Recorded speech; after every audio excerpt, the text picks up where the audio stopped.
Welcome to Dyspraxic Rosie Writes, a channel where we talk about dyspraxia, chronic illness, and the writing life.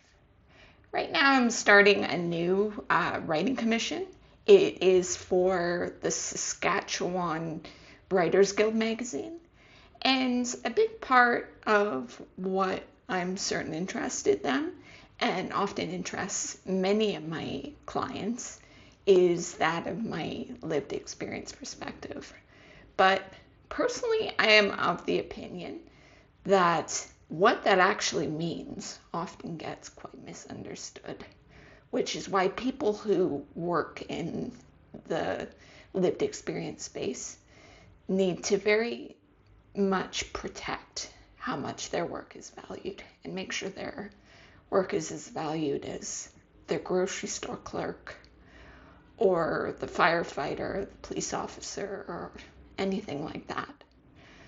So, one thing we always have to recognize about lived experience is that it comes from a place of knowing what the day-to-day is like of living with a disability in this case, knowing what it's like to have to articulate your accessibility needs, what it is to navigate your condition in the context of various relationships, and really factors like that.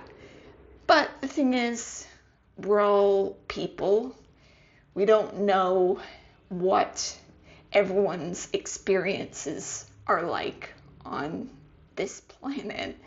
I mean, your experience will obviously be very different than someone of a different gender, sexuality, culture, or someone even who just lives on the other side of the planet to you.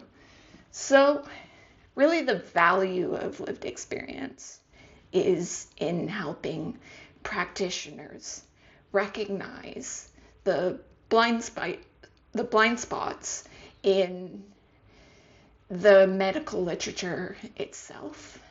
For instance, evidence-based approaches in papers, although they're very valuable and you learn a lot. I know as someone who has put many of them in my books, articles, etc. Although they're very valuable, they always go off of a rather narrow criteria in terms of who gets to be studied. For instance, as I said in my This Magazine article that just came out, often women with ADHD and autism are a very understudied group. Therefore, they end up getting not enough care in this area and are lucky if they get a diagnosis in a timely fashion. And so, where lived experience perspectives are very helpful is that it helps point out these blind spots and helps people in all fields, both the medical field, but in other support-based fields as well, recognize what is not being thought about and what they can do better to interact with people with similar lived experiences in a humane and accommodating way.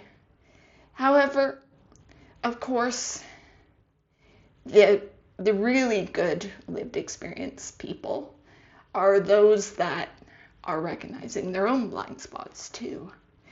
Which is why whenever I start a new project, I always reach out to people from communities outside of my own in order to figure out what their stories and experiences are like, in order to build off my own experiences, but also acknowledge that there are people out there facing similar health conditions or the same health conditions that may have a different story to tell than my own and may not get the platform that I would. Therefore, a big part of my work as a lived experience professional is to really recognize what the common ground is in the broader world of neurodiversity, but also figure out what we're not acknowledging in terms of what we can do better outside of the spaces that get the most platforms, like the UK, US, and communities such as Australia and New Zealand. And also things like, what if you grow up poor? What if you're also gay? What if you also grow up with overlapping chronic illness of some sorts that's completely unrelated? Those are all very important questions to gauge. Therefore, that is a big reason why my lived experience work is never just about me. I always acknowledge these blind spots and always make an effort to actively talk to people through social media forums like Reddit, through something like my Blue Sky or my LinkedIn, or through Zoom calls, really whatever context I possibly can. I hope that clears up some of your uncertainties about what lived experience work looks like. And if you found that somewhat interesting, happy reading, happy writing, my friends. And the RSVP details are still open for my upcoming Toronto event. So you're more than welcome to come and attend in person.